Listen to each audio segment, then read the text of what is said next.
खरगोन में शनिवार को मध्य प्रदेश के पूर्व मुख्यमंत्री और राज्यसभा सांसद दिग्विजय सिंह, कांग्रेस के सक्रिय नेता पुष्कर राज सिंह के सड़क हादसे में निधन पर शोक संवेदनाएं व्यक्त करने के लिए खरगोन पहुंचे थे। इस दौरान उन्होंने परिवार के सदस्यों से मुलाकात कर पुष्कर राज सिंह के सड़क हादसे में निधन पर शोक संवेदनाएं व्यक्त की। पत्रकारों से चर्चा में दिग्विजय सिंह ने केंद्र सरकार की नीतियों पर जमकर निशाना साधा और किसानों, मजदूरों और व्यापारियों की समस्याओं को लेकर बड़ी बात रखी। अमेरिकी राष्ट्रपति ट्रंप द्वारा टैरिफ बढ़ाने, प्रधानमंत्री के चीन दौरे और कपास आयात निर्यात शुल्क कम करने जैसे मुद्दों पर केंद्र सरकार की आलोचना की। उन्होंने कहा कि पिछले 11 वर्षों में भाजपा सरकार की नीतियों ने मजदूर, किसानों और व्यापारियों की कमर तोड़ दी है। सिंह ने दावा किया कि 50% टैरिफ बढ़ाने से देश में व्यापारियों को लाखों करोड़ों रुपए का नुकसान हुआ है। उन्होंने सुझाव दिया कि इस नुकसान की भरपाई के लिए सरकार को चीन, रूस और अन्य यूरोपीय देशों में विकल्प तलाशने चाहिए। Bureau report, Khargone. पहली बात तो यह है कि मैं आज यहाँ पुष्कर के दुखद निधन के कारण उनके परिवार से मिलने आया था और पुष्कर एक बहुत ही सक्रिय कांग्रेस का कार्यकर्ता था, पूरी निष्ठा के साथ मेहनत करता था। उसके जाने से हम लोगों को भारी क्षति हुई है और मुझे तो निजी क्षति हुई है। ईश्वर उनकी आत्मा को शांति प्रदान करे। जहाँ तक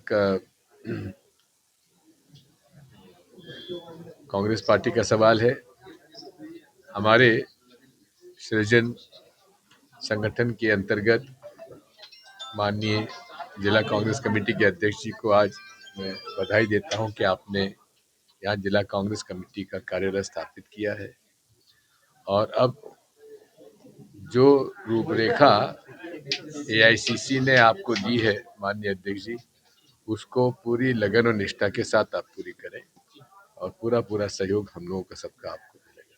सर, रूस, चीन और भारत ने ट्रंप की जो नीति उसको फैल कर रही है, आप क्या मानते हैं, क्या सोचते हैं? देखिए, बात यह है, बहुत अभी कुछ ज्यादा इसमें कहा नहीं जा सकता क्योंकि 50% टैरिफ बढ़ने से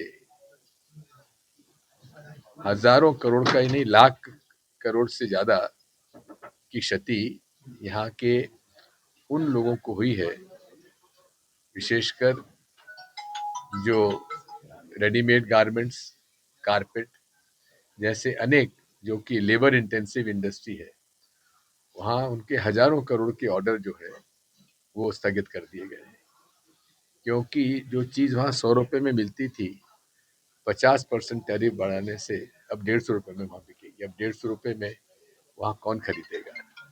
इस कारण से अभी इतना ही हम देख सकते हैं, समझते हैं कि हमारे पास अब क्या विकल्प बचा है। विकल्प ये है कि हम जो मार्केट हमारा यूएसए का था उसकी पूर्ति हम चीन में, रशिया में, एशियन कंट्रीज में, यूरोप में और साउथ अमेरिका में, ऑस्ट्रेलिया में किस प्रकार से पूर्ति करें, ये हमारी सरकार पर निर्भर करता है। भारत सरकार की नीति ठीक जी, भारत सरकार की नीति ठीक चल रही है।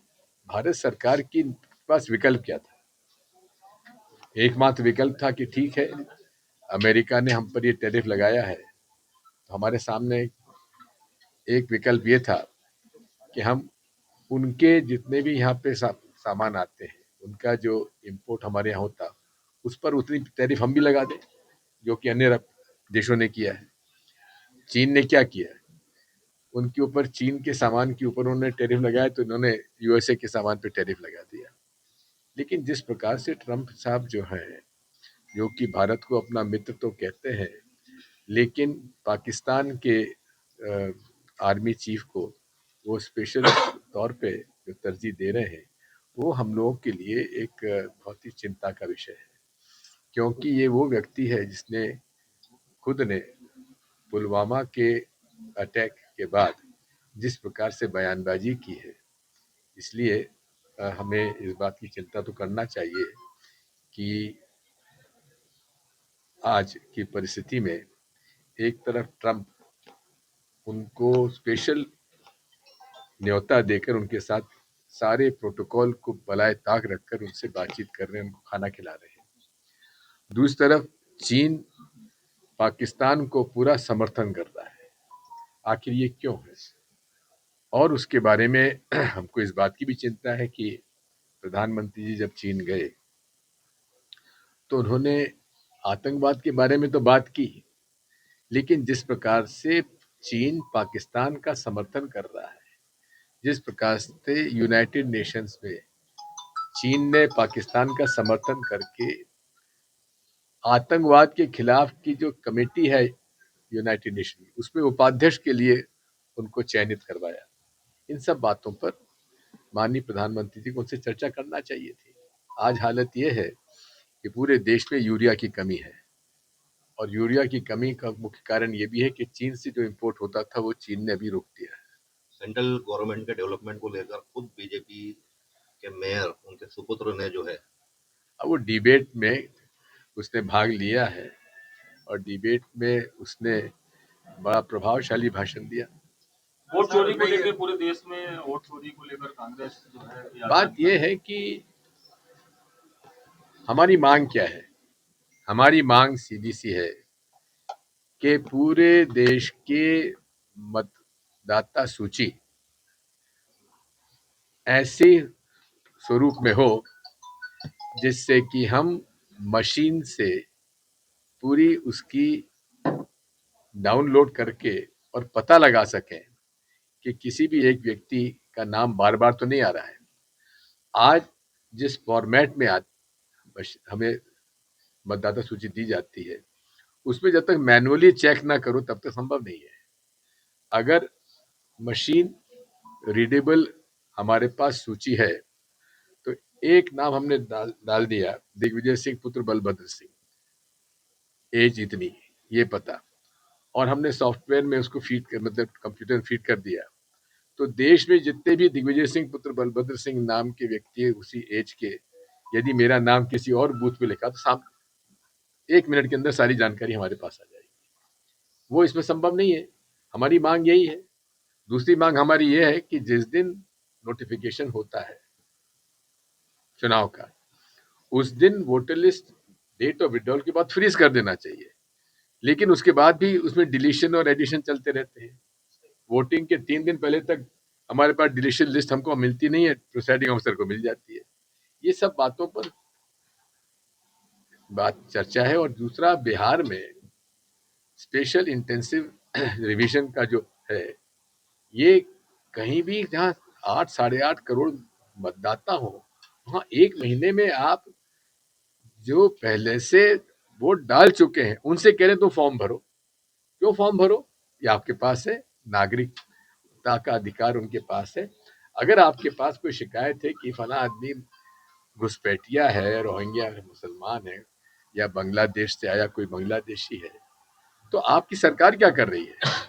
बयान जरूर देते हैं, लेकिन आज तक एक नाम बता नहीं पाए हैं कि फला पोलिंग बूथ पर फला गांव में ये व्यक्ति नागरिक नहीं है भारत का, फर्जी उसने बनाई है। तो इसकी केवल बयानबाजी करके आप देश में गुमराह करना चाहते हैं सबको कि किस प्रकार से रोहिंग्या मुसलमान या बांग्लादेशी मुसलमान या नेपाल से कोई लोग आके यहाँ पर आ गए हैं जिनके नाम वो कटवा रहे हैं। किसका नाम कटवाया? एक बात नाम तो बताएं।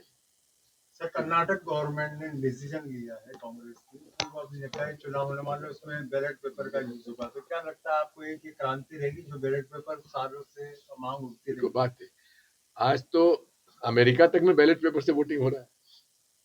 सर, ये कपास उत्पादक देश है भारत, और अभी चर्चाएं ये चल रही कि अब गवर्नमेंट जो है वो विदेशी कपास ज्यादा खरीदेगी, तो क्या लगता है इस पे? इससे नुकसान हमको होगा, क्योंकि बात यह है कि जैसे अभी उन्होंने इंपोर्ट ड्यूटी कम कर दी है, उससे तो यहाँ के कपास का भाव और गिर जाएगा। और अब ये कपास की फसल आने वाली है 2 महीने के अंदर, अब जब आएगा तो भाव गिरेगा। जब भाव गिरेगा तो ये हमको विदेशों से कपास को हमने जीरो इंपोर्ट ड्यूटी करने का किसान विरोधी निर्णय लिया है।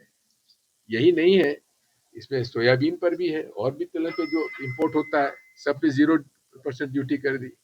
ये तो बड़ा किसान विरोधी निर्णय लिया है भारतीय जनता पार्टी की सरकार। तो सर ये किसानों की कमर तोड़ देगा ये प्रभावी होगा। पिछले 11 साल में इन्होंने और किया क्या है? मजदूर की कमर तोड़ दी, किसान की कमर तोड़ दी, छोटे मध्यम व्यापारी की कमर तोड़ दी। यही तो भाजपा की सरकार है। हेलो फ्रेंड्स, आप देख रहे हैं हमारा चैनल SW24 न्यूज। हमारे सारे वीडियो सबसे पहले देखने के लिए आप हमारे चैनल को सब्सक्राइब करें और पास में लगे बेल आइकन को दबाना बिल्कुल भी ना भूलें।